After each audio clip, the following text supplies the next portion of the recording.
남편이 죽어가는데 돈을 생각하는 나는 쓰레기야. 그렇지만 비행기를 타고 버틸 수는 없었을까? 한국에서 미국까지 가는데 비용이 얼마나 들지? 여기 서울에서 남편의 죽음을 생각하면서 돈 때문에 괴로워하는 미국인 여성이 있습니다. 얼굴에서 괴로움이 엿보이는데요. 무슨 일이 있었던 걸까요? 안녕하세요. 저는 미국에서 초등교사로 일했던 나오미라고 합니다. 나오미라고 하면 일본 이름이냐고 많이 생각하시는데요. 나오미는 미국 사람들이 꽤나 많이 쓰는 이름이에요. 지금은 초등교사를 그만두고 아이를 돌보는 데 집중하고 있어요. 사실 그만두는 이유는 돈이 아니었어요. 일이 힘들어서도 아니었고요. 무엇보다 초등교사로 일했던 저는 빈곤을 더 많이 볼 수밖에 없었어요. 아이들이 기초교육조차 받지 못해서 무너지는 모습이 가장 보기 힘들었습니다. 마약에 중독되는 부모들은 너무 많았고요. 그래서 2022년에는 일을 휴직하고 제 딸만 돌보고 있는 상태였어요. 제 남편도 제가 힘들어하는 모습을 보고 집에서 집안일만 하는 것에 대해 찬성을 했고요. 그러던 중 남편이 한국에서 2년 동안 주재원 생활을 할 기회가 생겼어요. 남편네 회사는 배터리 안에 들어가는 소자를 납품하는 회사였는데요. 최근 한국의 배터리 사업이 계속해서 커지고 있어서 한국 수출을 하자면서 남편을 영업으로 보내야겠다고 결정한 거죠. 저는 사실 한국에 대해 아는 게 없었어요. 그렇다고 남편만 보낼 수는 없으니까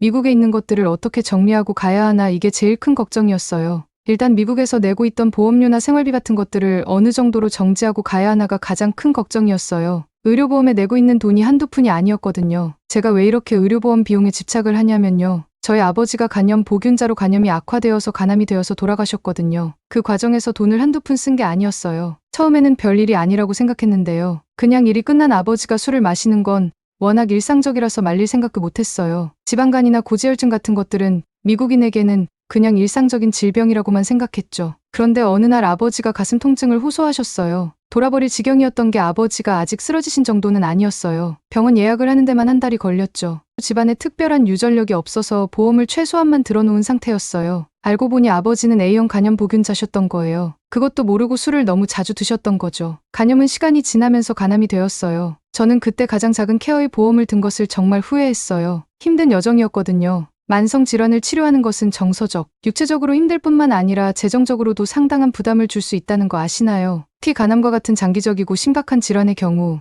의료 비용은 천문학적인 금액에 달할 수 있다는 걸 아버지가 아프고 나서야 깨달았어요. 저희는 저축한 돈을 탕진할 수밖에 없었죠. 그리고 의사들도 열이 받아요. 빠르게 예약을 잡고 결과를 알려주고 더 빨리 케어를 했다면 아버지가 좀 더 오래 살 수 있지 않으셨을까요? 하지만 간암을 수술하는 동안 썼던 비용을 생각하면 또 한숨이 나와요. 가장 견디기 힘들었던 건 아버지는 아프신데 돈 때문에 한숨을 쉬는 제 모습이었어요. 간염을 효과적으로 관리하고 치료하면 간암과 같은 심각한 결과로 이어질 필요는 없다는 점을 고려하면 비극은 더욱 가중됩니다. 아버지의 질병과 그에 따른 재정적 영향에 대한 경험이 병적으로 저에게 다가온 거예요. 의료개혁이 왜 그렇게 중요한지를 극명하게 보여줬어요. 저희는 그때부터 가장 높은 수준의 케어를 해주는 의료보험에 가입했어요. 제 딸은 거의 태어날 때부터 가입되어 있었죠. 달에 250만 원에 해당하는 비용을 낼 정도지만 후회는 없었어요. 한 번에 억에 가까운 비용이 나가는 것보다는 나눠서 내는 게 나으니까요. 이러한 경험을 되돌아보고 의료비 및 보험과 관련된 자신의 문제에 직면하면 이러한 문제가 왜 개인적이고 중요한지 분명해집니다. 또한 경제적 어려움에 대한 부담 없이 모든 치료 단계를 통해 환자와 그 가족을 지원하는 의료 시스템에 대한 광범위한 사회적 필요성을 조명합니다. 오바마 케어는 진짜 효과가 있는지 전혀 모르겠어요. 보험료는 내고 있지만 실상 키와 몸무게 정도만 알려주는 케어라고 생각해요. 너무나 적은 병원에서 오바마 케어에 대한 혜택만을 제공하고 있거든요.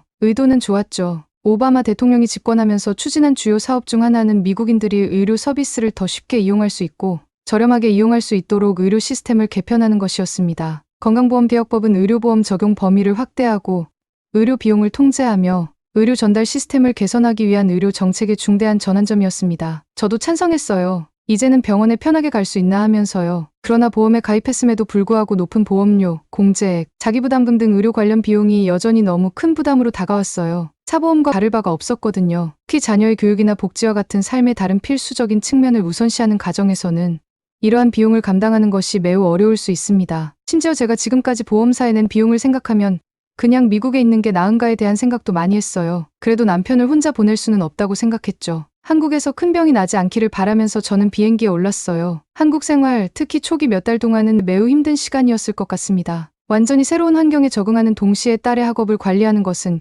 결코 쉬운 일이 아니죠. 이 시기가 정신없이 바쁘고 부담스러웠다는 것은 충분히 이해할 수 있습니다. 딸을 위한 교육 시스템을 탐색하는 것부터 한국이 미국과 다른 문화적, 언어적, 생활 방식의 차이에 적응하는 것까지 이러한 전환의 어려움은 다방면에 걸쳐 있습니다. 외국의 새로운 학교 시스템에 적응하는 것은 특히 어려울 수 있습니다. 이해해야 할 새로운 교육 규범과 관행, 잠재적인 언어 장벽, 새로운 또래 집단에 통합되는 자녀의 사회적 측면 등이 있습니다. 이 과정에는 종종 상당한 시간과 인내심, 지원이 필요합니다. 딸의 인생에서 이 중요한 시기에 부모님의 참여는 칭찬할 만한 일이며 딸의 적응에 중요한 역할을 한 것은 분명합니다. 한국에서의 새로운 생활에 적응하면서 저를 진정으로 놀라게 한 것 중 하나는 한국 학교가 제공하는 교육의 질이었습니다. 제 딸이 한국 학교에 다니기 시작한 순간부터 저는 엄격하고 포괄적인 교육 시스템에 깊은 인상을 받았습니다. 가장 먼저 인상 깊었던 것은 선생님들의 헌신과 전문성이었습니다. 선생님들은 자신의 과목에 정통할 뿐만 아니라 학생들의 학습과 복지에 진정으로 투자하고 있었습니다. 이는 학생들과 소통하는 방식에서 분명하게 드러났으며 도전적이면서도 서로를 지지하는 학습 환경을 조성했습니다. 교사들은 영감을 주고 동기를 부여하는 독특한 능력을 가지고 있어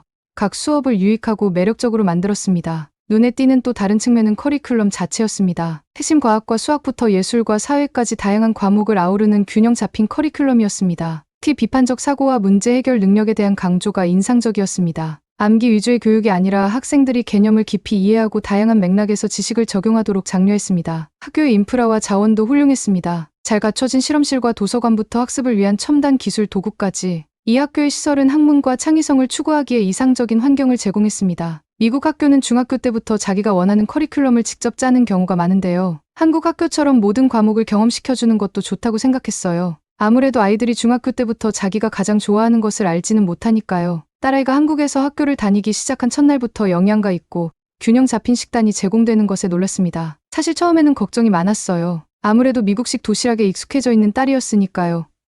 그래서 한식을 먹을 수 있을까 걱정을 많이 했는데요.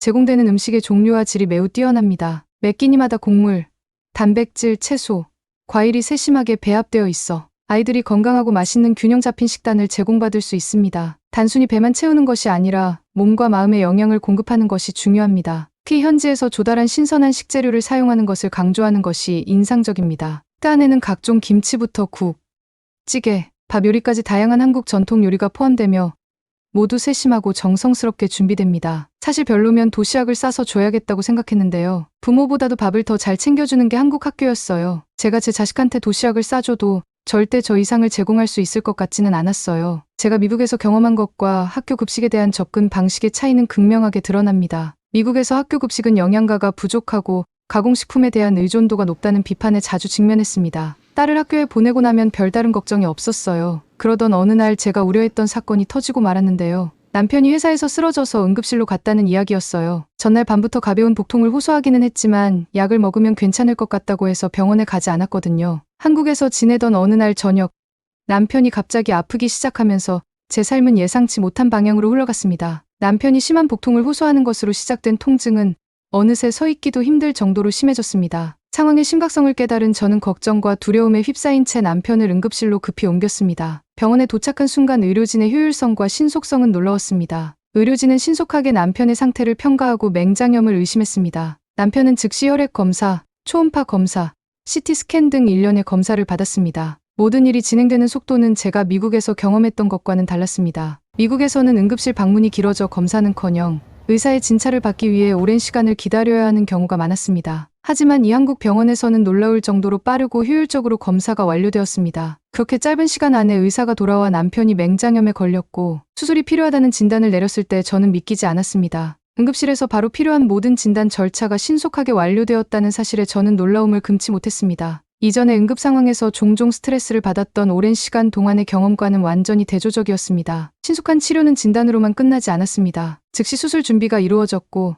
남편은 곧바로 수술 준비를 마치고 수술실로 이동했습니다. 의사와 간호사는 효율적일 뿐만 아니라 믿을 수 없을 정도로 자상하게 모든 과정을 설명해 주었고 우리가 치료 계획을 이해하고 편안하게 받아들일 수 있도록 시간을 할애해 주었습니다. 남편의 수술이 완료되기를 기다리는 동안 저는 이 경험이 전 세계 의료 시스템의 차이를 극명하게 보여준다는 사실을 다시 한번 생각하지 않을 수 없었습니다. 남편이 한국에서 받은 신속한 대응과 종합적인 치료는 급박한 순간에 안도감을 주었을 뿐만 아니라 환자를 최우선으로 생각하며 효율적으로 관리할 때 의료가 가진 잠재력에 대해 깊은 깨달음을 주었습니다. 저는 지금까지 미국에 낸 돈이 있어서 미국에 가서 맹장 수술을 받지 못한다는 게 한이 맺힐 지경이었어요. 당장 눈앞에 수술이 끝나고 나서 이제야 돈 문제를 생각하기 시작한 거죠. 너무 깔끔하고 친절한 서비스에 도대체 한국에서 돈이 얼마나 나올까 감도 안 왔어요. 돈이 없던 건 아니지만 지금까지 미국에서 낸 비용을 생각하면 너무 아깝더라고요. 그래도 아픈 남편한테는 티를 낼 수는 없었죠. 갑자기 쓰러져서 얼마나 놀랐겠어요. 남편의 응급 맹장 수술을 받고 퇴원을 하는 날 저는 한숨을 쉬면서 수납과에 갔어요. 병원비를 처리해야 했거든요. 그나마 미국 회사에서 집세나 딸의 교육비를 내줘서 모아둔 돈이 있는 게 다행이었어요. 1,000만 원 정도를 생각하고 있었거든요. 한국에서 정신이 없다는 이유로 외국인 보험을 알아보지 못한 게 한이 맺혔어요. 의료비가 엄청나게 높은 미국에서 살았기 때문에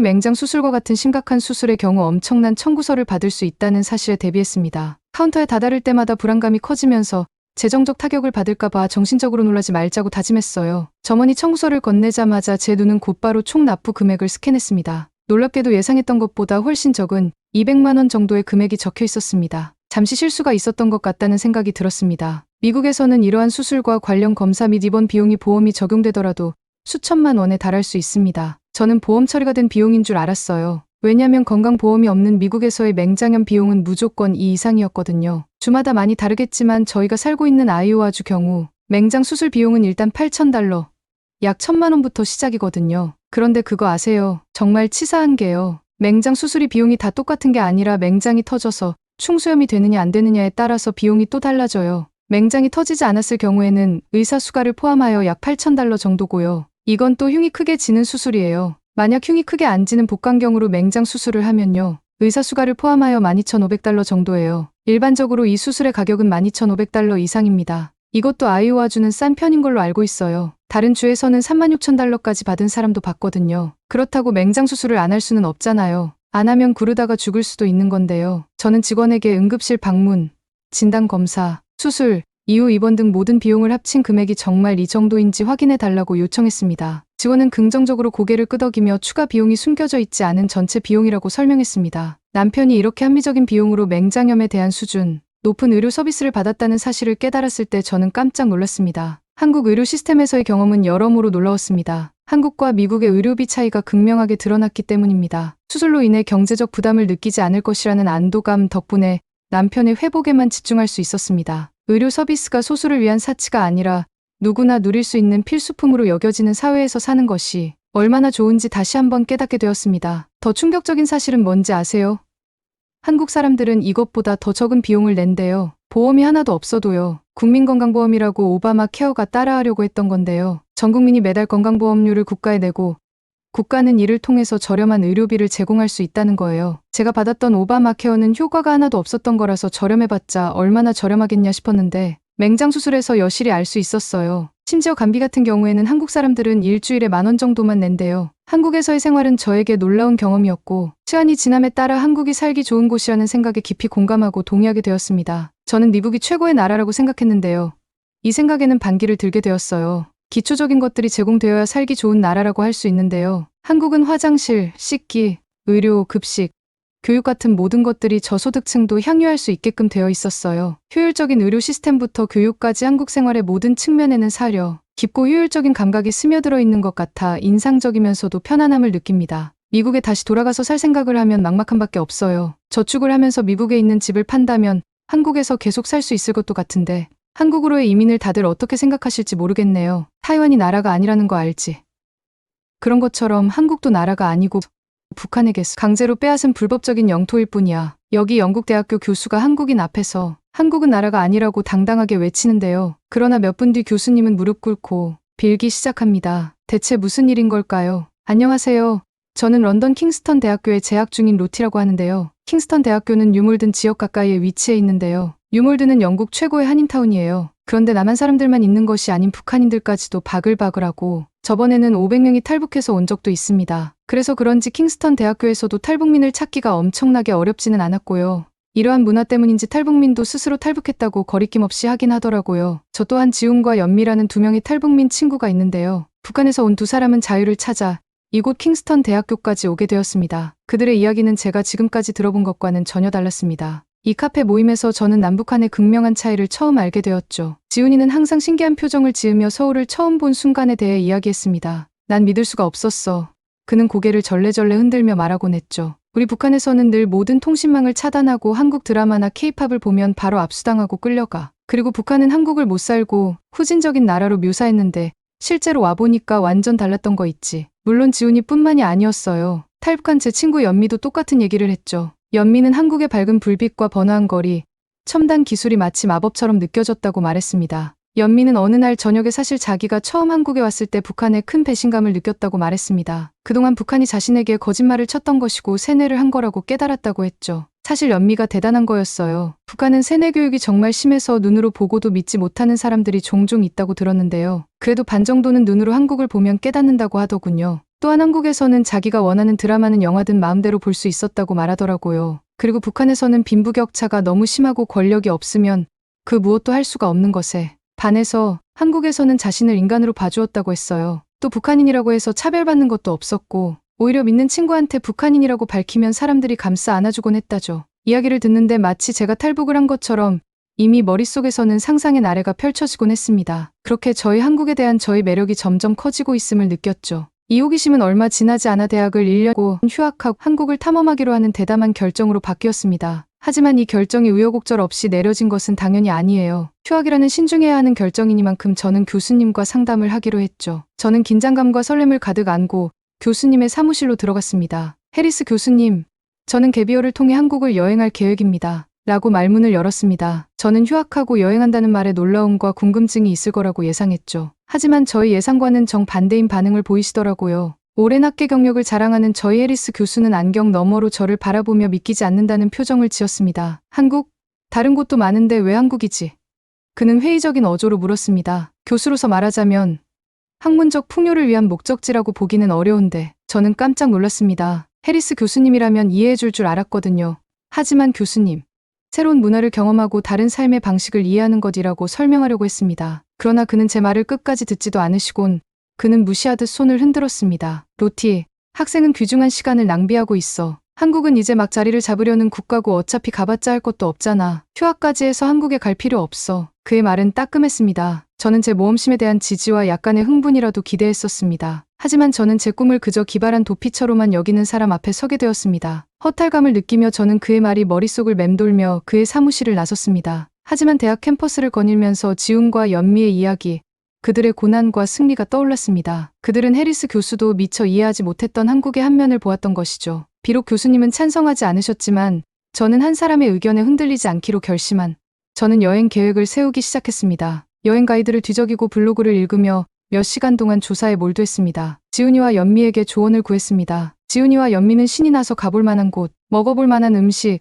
배워야 할 한국어 구절 등 다양한 제안을 쏟아냈어요. 며칠이 지나면서 제 설렘은 점점 커졌습니다. 온라인 플랫폼을 통해 서울에 있는 작은 원룸을 찾았습니다. 아늑하고 제가 머물기에 딱 좋은 곳이었습니다. 한국어로 조금이라도 대화할 수 있으면 좋겠다는 생각에 한국어 기초 과정도 등록했습니다. 계획을 세울수록 더 현실적으로 다가왔어요. 해리스 교수님의 반대에도 불구하고 저는 한국에 가기로 결심했습니다. 지훈이와 연미가 그렇게도 좋아하던 한국의 문화, 음식, 음악, 삶을 경험해보고 싶었습니다. 드디어 출국 날이 다가왔습니다. 가족과 친구들에게 작별 인사를 하는 순간 제 마음은 긴장감과 설렘이 뒤섞여 있었습니다. 비행기가 이륙하자 저는 창밖을 바라보며 모험심이 제 영혼을 가득 채웠습니다. 대학 카페에서 나눈 간단한 대화로 시작된 여행이 일생일대의 여정으로 성장한 저는 한국으로 향하고 있었습니다. 영국의 시골이 구름에 가려지고 서울의 거대한 도시 풍경이 보이기 시작했을 때 저는 이것이 놀라운 모험의 시작에 불과하다는 것을 알게 되었죠. 한국에 착륙하는 순간 저는 기대감에 심장이 쿵쾅댔죠. 그리고 처음 본 한국은 정말이지 잊을 수가 없네요. 그리고 처음 며칠은 정신없이 보냈습니다. 저는 눈을 크게 뜨고 경이로움에 가득 찬 채 서울 거리를 걷고 있었습니다.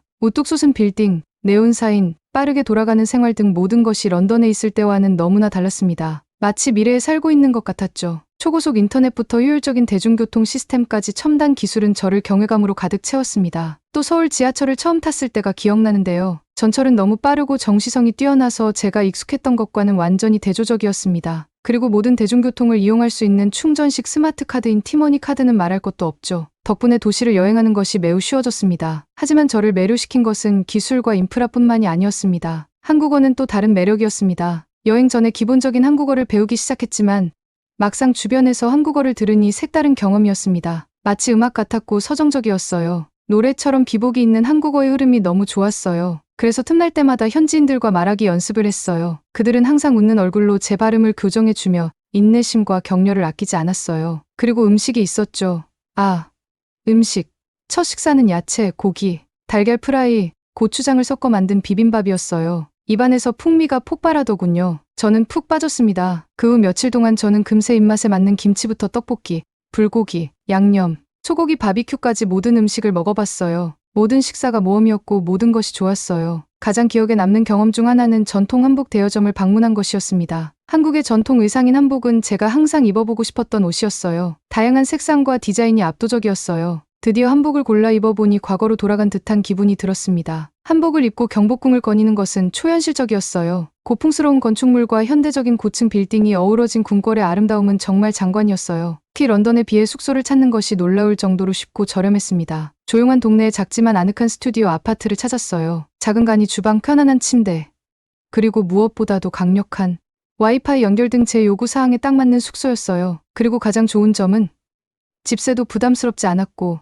의료비도 걱정 없이 관리할 수 있었어요. 하루가 지나고 몇 주가 지나자 저는 일상에 적응하고 있었습니다. 오전에는 한국어 수업을 들으며 저만큼이나 한국어를 배우고자 하는 다른 유학생들을 만났습니다. 오후에는 창덕궁과 같은 유적지를 방문하거나 북촌 한옥마을을 산책하거나 한강변에 앉아 세상 돌아가는 풍경을 바라보는 등 자유롭게 시간을 보냈습니다. 하지만 모든 것이 순조롭지만은 않았습니다. 길을 찾고 버스 노선을 파악하고 심지어 장보기도 쉽지 않았습니다. 한 번은 실수로 토마토 소스 대신 고추장을 샀던 기억이 납니다. 저녁 식사가 생각보다 훨씬 더 맵게 느껴졌죠. 인상 깊었던 점 중 하나는 밤에 혼자 걸을 때에도 안전하다고 느꼈다는 점입니다. 거리에 불빛이 밝았고 집에서는 느끼지 못했던 안정감이 항상 느껴졌어요. 주말은 모험을 위한 시간이었습니다. 남산 등반은 짜릿한 쾌감과 함께 엔서울타워에서 바라본 서울의 멋진 전경이 주는 보상이었습니다. 남대문 시장과 동대문 야시장 등 다양한 시장을 방문하는 것도 그 자체로 하나의 경험이었습니다. 북적거리는 사람들, 다양한 상품들, 길거리 음식, 노점상 등 좋은 의미에서 감각 과부하가 걸렸죠. 서울 외곽으로 여행하는 것도 잊지 않았습니다. 부산 여행은 잊을 수 없었어요. 해변, 해산물, 부산국제영화제 등 문화의 향연이 펼쳐진 곳이었죠. 그리고 아름다운 풍경과 상징적인 한라산이 있는 제주도 여행도 빼놓을 수 없죠. 마치 엽서 속에 들어온 것 같았어요. 정말 한국은 마치 저희 제2의 고향이 된 것만 같았어요. 그렇게 하루하루를 한국에서 행복하게 보내고 마침내 저희 복학이 다가왔죠. 저는 서글픈 마음을 뒤로하고 비행기를 올라타 다시 킹스턴 대학교로 날아갔습니다. 킹스턴 대학에 복학하고 저는 저의 이 여정을 회의적이었던 해리스 교수님에게 전해드리고 싶었죠. 그러면서 한국에서 샀던 기념품을 들고 학교에 다니던 한국인 친구 지훈과 같이 해리스 교수님의 사무실로 들어섰죠. 저를 딱 보고 놀란 눈치더니 곧바로 얼굴을 찌푸리며 말씀하셨죠. 아, 로티, 일탈에서 돌아왔나 보구나. 그는 불만이 섞인 목소리로 말했습니다. 저는 열정으로 가득 찬 표정으로 기념품을 건네며 그의 관심과 감사를 불러일으키기를 바랐습니다. 하지만 한국 전통 부채와 미니어처 한옥집, 한국사 책을 살펴보는 동안 그의 표정은 사색에 잠긴 듯 비판에 가까운 표정으로 바뀌었습니다. 물건을 내려놓은 해리스 교수는 의자에 몸을 뒤로 젖히며 저에게 시선을 고정했습니다. 로티, 한국의 정치적 역사적 위상이 상당히 복잡하다는 건 알고 있지. 그는 교육적이지만 무시하는 듯한 어조로 말했다. 저와 지훈이는 순간 당황했어요. 이런 반응을 보이리라고는 생각도 하지 못했거든요. 교수님은 이에 굴하지 않고 그는 계속했습니다. 우리가 알고 있는 대한민국이라는 개념은 비교적 최근의 것일 뿐이야. 역사적으로 한반도 전체는 하나의 국가였으며 2차 세계대전 이후 외부의 영향과 내부 분쟁으로 인해 분단되었을 뿐이지. 그건 알지. 우리의 침묵을 눈치챈 교수는 자신의 주장을 더 깊이 파고들었습니다. 예를 들어 대만을 생각해봐봐. 대만을 별도의 국가로 인식하는 것이 아니라 중국의 일부로 인식하고 있잖아. 마찬가지로 한국의 존재는 진정한 독립국가라기보다는 아직도 분단국가일 뿐이고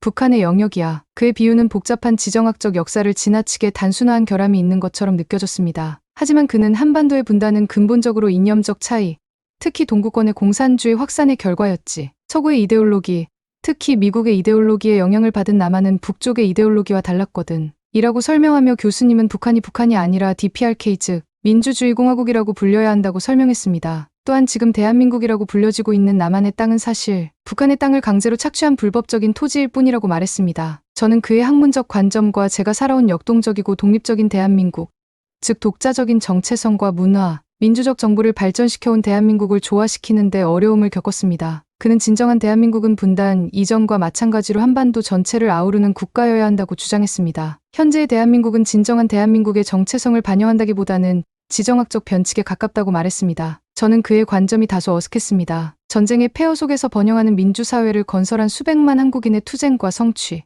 열망을 무시하는 것 같았기 때문입니다. 또한 해리스 교수님은 옛 한국에는 공산주의자가 너무 많았고 미국이 공산주의자를 싫어했기 때문에 한국을 갈라놓은 거라고 설명했습니다. 그렇기 때문에 지금의 남한 땅은 한국 소유가 아니며 북한이 진짜 소유자라고 주장하더군요. 저는 말문을 잃었습니다. 그래요. 공산주의 민주주의로 갈라진 것은 맞습니다만 어째서 그게 북한 땅이 되는 거죠?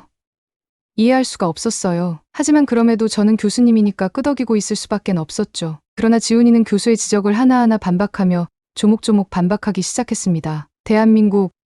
대한민국은 전 세계가 인정하는 주권 국가입니다. 북한과는 분명하게 구분되는 독자적인 정부, 문화, 역사를 가지고 있습니다. 교수는 흥미를 느낀 듯 지훈에게 계속하라는 손짓을 보냈습니다. 지훈은 휴대폰을 꺼내 서울의 번화한 거리, 기술 발전, 문화 축제, 한국을 세계 지도 위에 올려놓은 활기찬 대중문화 등 동영상과 사진을 보여주기 시작했습니다. 지훈이 공유한 이미지와 영상은 한국의 발전과 풍부한 문화를 증명하는 증거였죠. 그는 고즈넉한 사찰과 우뚝 솟은 고층 빌딩이 나란히 있는 사진, 서울의 역동적인 밤문화를 담은 영상, 인기 있는 K-드라마와 K-팝 뮤직 비디오 클립을 보여주었습니다. 한국은 한국만의 고유한 문화와 전통이 있음을 보여주었죠. 남한은 특히 기술, 경제, 민주주의 분야에서 엄청난 발전을 이루었습니다. 라고 지훈은 얘기하더라고요. 교수의 표정은 회의적인 태도에서 흥미로움으로 바뀌며 경청했습니다. 지훈은 한반도의 분단은 역사적 상황의 결과이지만 그렇다고 해서 남한의 정체성과 성취가 줄어들지는 않는다고 말했습니다. 토론이 진행되면서 장내 분위기가 바뀌었습니다. 지훈의 열정적이고 풍부한 지식을 바탕으로 한 발표는 무시하기 어려운 한국의 모습을 그려냈습니다. 그는 한국이 극복한 도전과 민주적 가치,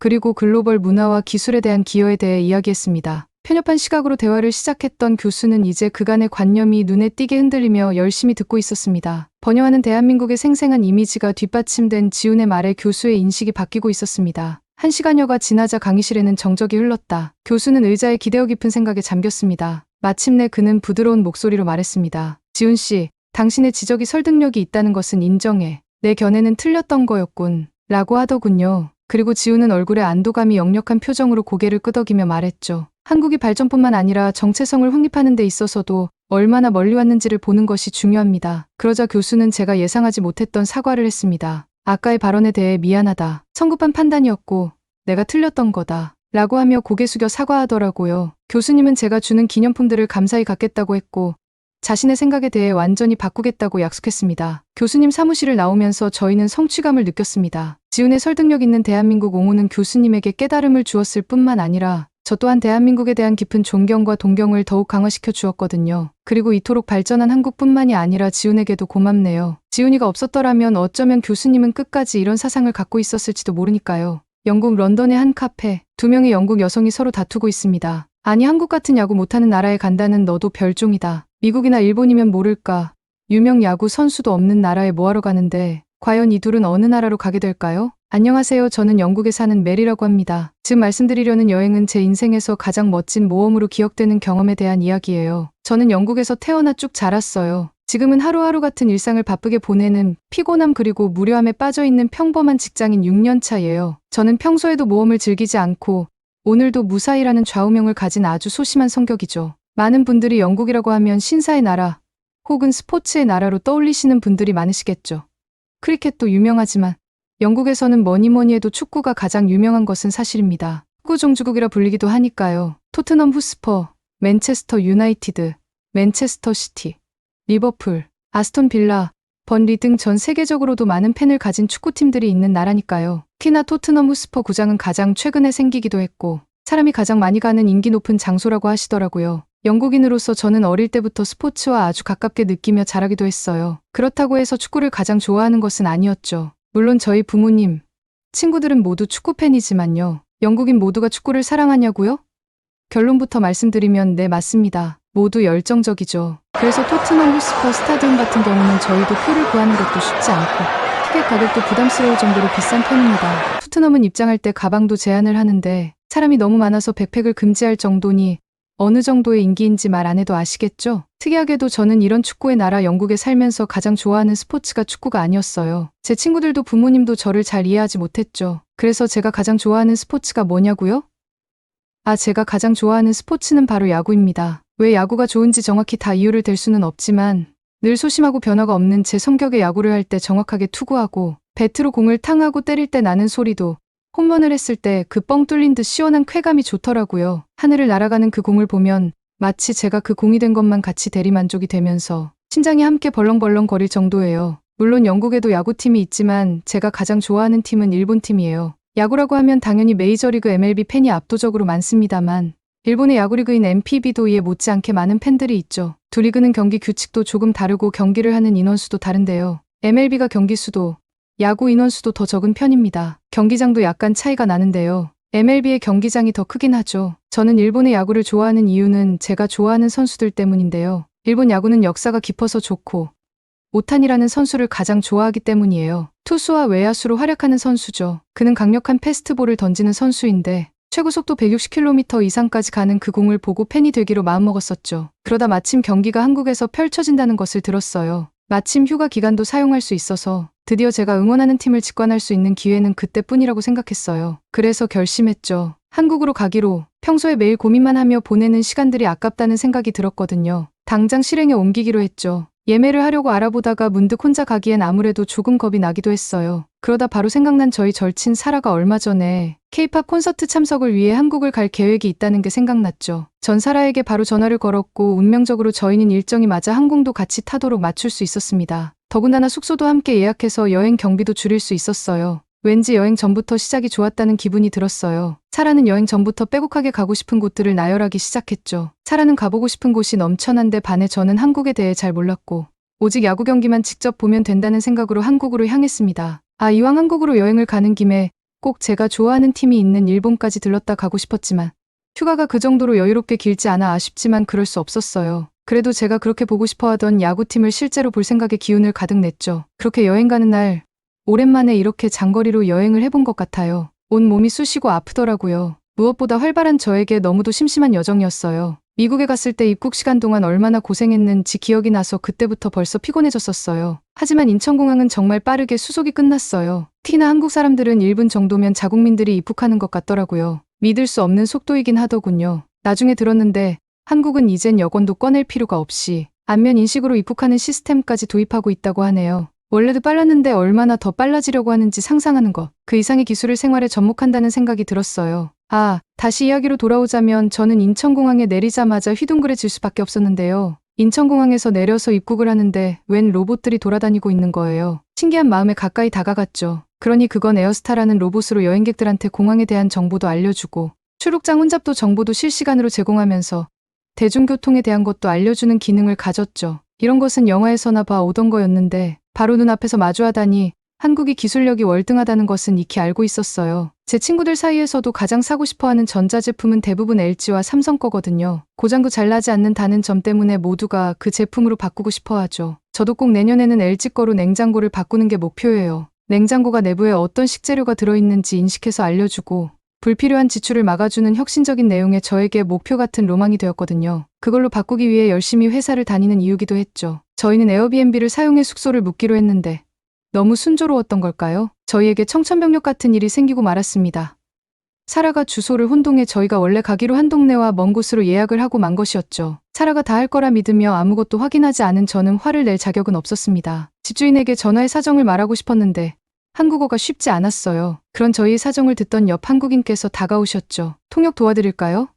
민폐를 끼치고 싶지 않았지만 딱히 아무 방법도 없었기 때문에 부탁드릴 수밖에 없었죠. 그 여자분은 백옥같이 하얗고 투명한 피부였어요. 백인인 저희보다도 더 하얀 것 같았죠. 그녀는 집주인과 통화를 해줬어요. 그러곤 그 집주인이 우리의 사정을 이해하고 원래는 취소가 안 되지만 특별히 취소를 해주신다고 하셨어요. 에어비앤비는 많이 이용해봤는데 이용약관이 워낙 까다로워서 갑자기 취소하게 되는 건 가장 어려운 거라는 걸 알고 있었거든요. 한국인들은 다른 나라의 사람인데도 사정을 이해하는 그 마음에 솔직히 감동을 했습니다. 저희는 너무도 당연하게도 취소는 안 될 거라 추가로 비용을 들여서 다른 숙소라도 예약해야 하나 고민하고 있던 중이었거든요. 저희를 도와준 그녀는 놀랍게도 아이 엄마였어요. 저희는 당연히 학생이라고 생각했거든요. 동양인들의 나이를 가늠하는 건 어렵지만 특히 한국인들의 나이를 외모로만 보고 가늠하는 건 특히나 어려운 일인 것 같아요. K뷰티가 유명해서 그런 건지 한국 사람들은 아시아인 중에서도 항상 구분이 갈 정도로 뭔가 다른 점이 있어요. 다들 스스로를 굉장히 잘 꾸미고 관리하는 게 느껴진달까요? 하여튼 고마운 그녀의 도움으로 우리는 새 숙소를 예약하게 됐어요. 공항 근처로는 예약할 수 없었지만 그래도 우리가 갈 장소와 멀지 않은 곳이라고 했어요. 사라와 저는 이제는 더 이상 실수를 하지 않기로 했습니다. 갑자기 허기가 몰려왔어요. 기운이 빠지더군요. 뭐든 먹고 떠나야겠다는 생각이 들었습니다. 공항의 푸드층으로 향했어요. 그냥 샌드위치나 베이글이라도 있었으면 좋겠다 생각하며 저는 엘리베이터를 기다리는데 사라가 여기가 전 세계에서 가장 시설이 좋은 푸드코트를 가진 공항이래 이야기하더라고요. 그러곤 도착했죠. 여기 공항이 맞나? 쇼핑몰을 연상케 하는 푸드코트였습니다. CJ푸드라는 한국의 대기업에서 직접 운영하는데 KFC, 버거킹 같은 프랜차이즈부터 한식, 중식수도 없는 브랜드가 있었죠. 음료를 마시는 카페 매장만 대충 봐도 10곳이 넘었으니까요. 저는 돈가스라는 음식을 먹었는데 달콤하고 바삭한 그 맛이 아직도 생각나요. 제가 돈가스를 먹으러 갔을 때 마침 옆 테이블도 저희 나라 분들이더라고요. 그분들이 말하기를 세계적인 여행 전문지인 콘데 나스트 트래블러라는 잡지에서 2023년도 식도락 공항 순위를 정했는데 인천공항이 음식이 가장 맛있는 공항 1위를 했다고 말해주더라고요. 스마트폰으로 검색해보니 진짜더라고요. 인천공항이 약 270개의 식당에서 한식을 비롯해서 이탈리아, 미국, 멕시코 등 모든 곳을 통틀어 1위를 했다더군요. 제 입에만 맛있었던 게 아니었나 봐요. 다 먹고 나서 우리는 드디어 숙소를 찾아가기로 했어요. 출국장과 바로 이어져 있는 공항철도를 타고서 우리는 떠났어요. 한국은 어떻게 모든 곳이 이렇게 쾌적하고 깨끗할 수 있을까 놀라웠어요. 역사가 없는 것도 아닌데 말이에요. 저희 나라에서만 대중교통을 타본 사람들이 있다면 한국이 얼마나 깨끗한지 단박에 아실 수 있을 거예요. 냄새가 가장 힘들거든요. 그런데 한국은 쾌적한 냄새에 공기청정기까지 곳곳에 설치되어 있더라고요. 심지어 에스컬레이터 손잡이도 자동 소독이 되는 것을 보고선 정말 깜짝 놀랐습니다. 우여곡절 끝에 숙소에 잘 도착하고 고단했는지 어떻게 잠들었는지도 모르겠어요. 한국말로 정말 꿀잠을 잔 것 같아요. 드디어 야구 경기날 두근거리는 마음을 숨길 수가 없었어요. 친구와는 서로의 일정을 끝내고 다시 숙소에서 만나기로 했습니다. 드디어 그 선수들을 내 눈앞에서 볼 수 있다니 빨리 도착하고 싶은 마음에 제대로 끼니도 먹지 못한 채 일찍 도착했어요. 이곳은 한국의 인천이라는 곳에 위치한 경기장이라고 했어요. 제 자리는 7번 게이트 쪽이었는데 안내가 잘 되어 있어서 어렵지 않게 찾을 수 있었죠. 인터넷으로 찾아봤던 것보다 실제로 보니 훨씬 더 좋은 시설에 놀랐죠. 가뜩이나 배가 고픈데 킁킁 갑자기 맛있는 냄새가 나길 시작했습니다. 저는 그 고소한 냄새에 이끌리듯 들어갔어요. 그러자 야구장에 이게 웬일이겠어요? 사람들이 고기를 굽고 있는 겁니다. 너무 허기진 상태로 넋이 나간 듯 본 탓일까요? 바비큐장에 있는 한국 야구 팬들이 같이 즐길래? 저에게 물었죠. 저는 지금 아니면 언제 이런 경험을 해보겠냐는 마음에 평소 저답지 않게 그러겠다고 하고 성큼성큼 그들에게 들어갔습니다. 오마이갓 바비큐존은 심지어 불판도 빌려준다고 하더라고요. 이게 도대체 어떤 문화인지 환상적이다는 말밖에 떠오르지 않았어요. 그렇게 저는 한 입 그 고기를 입에 넣는 순간 어느 때도 먹어본 적 없는 고기의 고소함에 눈이 번쩍 뜨이더군요. 지금 이 글을 쓰면서도 또 생각이 나 입에 침이 고이네요. 먹느라 정신이 팔렸었나 봐요. 드디어 기다리던 경기를 보게 되었죠. 제가 정신을 차리고 보니 한국 팬들 사이에 있었어요. 제 자리로 돌아가려 했지만 그러기가 어려운 상황이었죠. 한국 야구 팬들 사이에서 관람이라니 제대로 응원도 하기 부끄럽더라고요. 그러다 한국 팬들이 응원하는 것을 봤습니다. 거기에 치어리더까지요. 한국만의 특별한 응원법과 치어리딩은 야구공이 홈런하며 느껴지는 것처럼 저에게 전율을 느끼게 하더라고요. 뿐만 아니라 한국 선수들이 팬들에게도 플레이하는 모습에서도 예의가 있다는 게 느껴졌습니다. 일본 야구를 직관하러 와서 한국 야구의 팬이 되어버린 거죠. 왜냐면 태어나 그렇게 심장을 울린 날은 처음이었으니까. 그러고도 남았을 거예요. 저는 저와 합석을 해준 친구들에게 고맙다고 이야기하며 한국 팬이 되었다는 마음을 전했어요. 그러고 연락하고 지내자고. 그들은 영어를 유창하게 했기 때문에 의사소통도 편했거든요. 그러자 그들이 하는 말이 우리 학교의 교환학생, 온 친구들 중에서 한국 야구장 왔다가 팬이 되는 경우가 꽤 많으라고 하더군요. 저는 특히나 그날 그 정도의 열정을 쏟아부은 경기를 관람한 팬들이 그 큰 경기석을 깨끗하게 각자 치우고 가는 광경을 보고선 한국 야구 팬들의 시민의식에도 반해버린 것 같았어요. 저는 지금 다시 회사를 다니며 매일 똑같은 하루들을 보내고 있어요. 매일이 지치고 여전히 성격은 적극적이지는 않지만 괜찮습니다. 왜냐면 다음 휴가는 아주 길게 한국으로 가기로 했거든요. 다시 가서 야구장에서 구워 먹을 고기 맛을 생각하며 오늘도 힘을 내고 있거든요.